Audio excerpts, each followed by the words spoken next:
지난 20일 제24회 베이징 동계올림픽이 17일간의 다사다난했던 경기 등을 치르고 폐회식을 진행하며 마무리되었습니다. 오늘은 이 내용에 대해 자세히 알아보도록 하겠습니다. 대회 개막식 전과 초반에는 경기 외적인 논란이 많았던 베이징 올림픽으로 코로나19의 세계적 유행으로 세계 선수들의 컨디션 조절에도 문제가 있었으며 미국과 영국 등의 국가에서 중국에 대해 외교적 보이콧을 선언했었습니다. 또한 베이징 올림픽 개회식에서 한복을 입은 중국 여성이 나와 국내에서는 중국의 역사 왜곡에 대한 반감이 일어나기도 했습니다. 개회식 전부터 여러 가지 문제가 있던 베이징 올림픽은 경기 중에도 많은 문제가 일어났었습니다. 쇼트트랙을 포함한 많은 경기들에서 중국 선수들의 반칙이 있었지만 인정이 되지 않고 중국 선수들에게 유리한 오심 판정이 많이 일어나 이번 베이징 올림픽을 보는 내내 화가 나는 상황이 많았습니다. 국내에서는 눈뜨고 코베이지라는 말이 생길 정도로 중국 선수들의 행동과 과한 오심 판정에 화가 나는 베이징 올림픽이었습니다. 4년의 노력을 그렇게 이르며 힘든 순간에도 우리나라 국가대표 선수들은 포기하지 않고 많은 메달을 따주어 세계 14위라는 대단한 결과를 이루어냈습니다. 이렇게 탈 많던 베이징 올림픽이었지만 20일 진행된 폐회식에서는 뜻밖의 한국 노래가 흘러나와 우리나라 사람들에게 놀라움과 경이로움을 안겨주었습니다. 스케줄상의 문제로 한국 선수가 한 명도 참가하지 않은 2022 베이징 동계올림픽 피겨스케이팅 갈라쇼에서 K-팝 걸그룹 있지의 곡이 흘러나온 것입니다. 갈라쇼는 일종의 특별 공연으로 공식적인 경기가 끝난 후 주최 측의 초청을 받은 3개의 피겨 선수들이 점수에 연연하지 않고 자유롭게 선보이는 프로그램입니다. 한국 피겨 선수 중 유영 선수가 갈라쇼에 초청을 받았지만 스케줄 문제로 참석하지 못했습니다. 아쉬움을 갖고 폐막식을 보던 중 미국 여자 피겨스케이팅의 대표 알리사 리우 덕분에 한국 걸그룹 있지의 로코가 피겨스케이팅 갈라쇼 배경음악으로 선택되어 세계적인 무대에서 한국 K-팝의 노래가 흘러나옵니다. 평창 올림픽 전후로 한국의 음악이 나온 적이 없었는데 이렇게 한 번 더 세계적인 K-팝의 위상과 발전을 느낄 수 있었습니다. 빨간색 의상을 입은 리우는 신나는 노래에 맞춰 3분간 공연을 펼치며 K-팝 안무를 연상하게 하는 통통 튀는 발랄한 연기 등으로 신나는 갈라쇼를 선보였습니다. 미국의 대표 선수 알리사 리우는 공연 직후 소셜미디어에 갈라쇼 무대에 대한 이야기를 올렸는데 있지의 노래에 맞춰 스케이트 공연을 할 수 있던 것에 대해 너무 행복하며 이제까지 했던 갈라쇼 중 가장 좋았다는 말을 했습니다. 알리사 리우는 있지 노래에 맞춰 갈라쇼의 노래, 포인트 안무를 삽입할 정도로 그룹 있지의 팬이라고 합니다. 그 후 그룹 있지도 소셜미디어에서 알리사 리우에게 고맙다는 인사를 전하고 그 후 알리사 리우도 그 페이지를 공유하며 다시 화답의 말을 전하며 이로 인해 알리사 리우는 그룹 있지의 성공한 덕후가 되었습니다.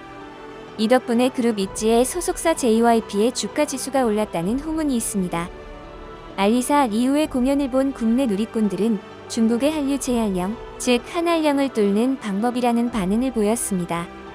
또 알리사 리우가 중국의 눈치를 안 보고 선곡해줘서 더 좋다, 문화는 금지만으로 막을 수 없다는 등의 반응을 보였습니다. 알리사 리우의 소신 있는 행동으로 국제적인 문제까지도 회자된 것입니다. 한국 K-팝에 관심을 보인 알리사 리우는 한국 문화에 대한 관심뿐만 아니라 한국 피겨 국가대표 선수 유영, 김예린과도 친분을 드러냈고 이번 피겨 대회에서도 같이 장난을 치며 먼저 친화력을 보였습니다.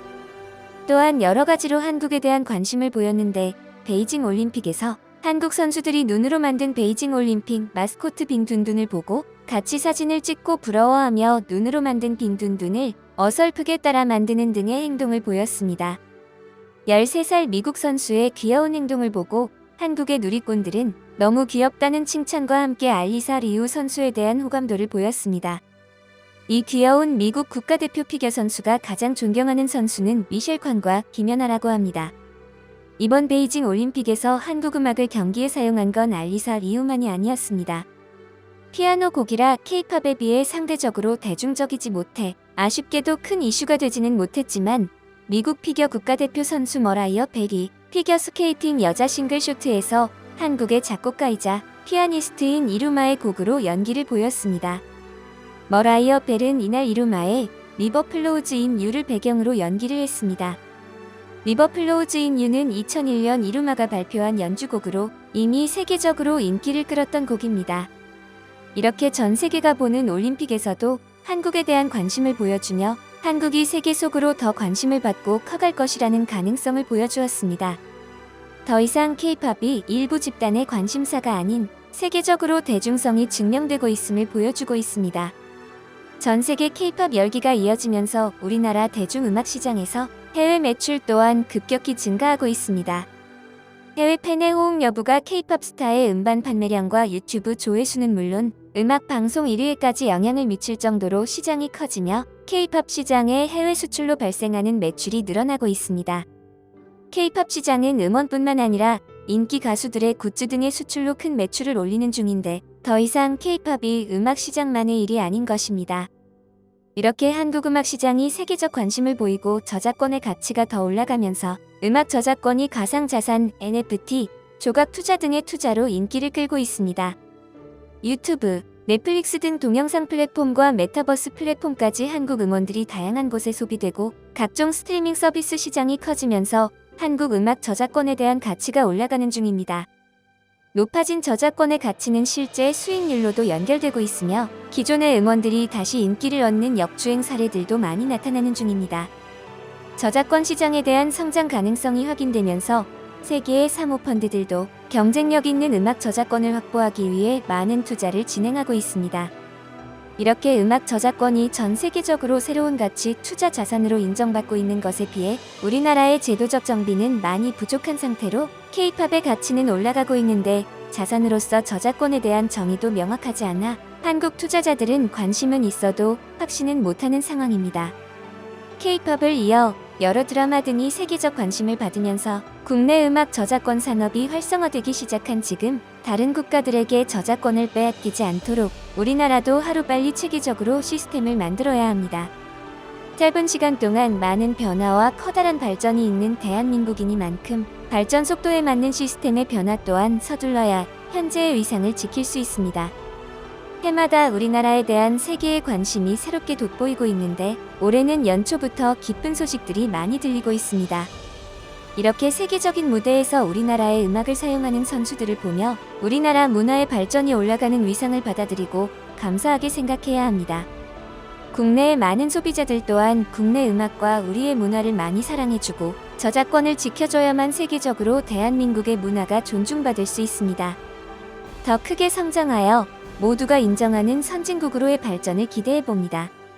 코로나로 힘든 시기에 세계적으로 인기를 얻고 있는 한국 음악이 힘이 되고 위로가 되었으면 좋겠습니다. 오늘 준비한 소식 마치겠습니다. 여러분의 소중한 의견을 남겨주세요. 바쁘시더라도 구독과 좋아요 부탁드립니다.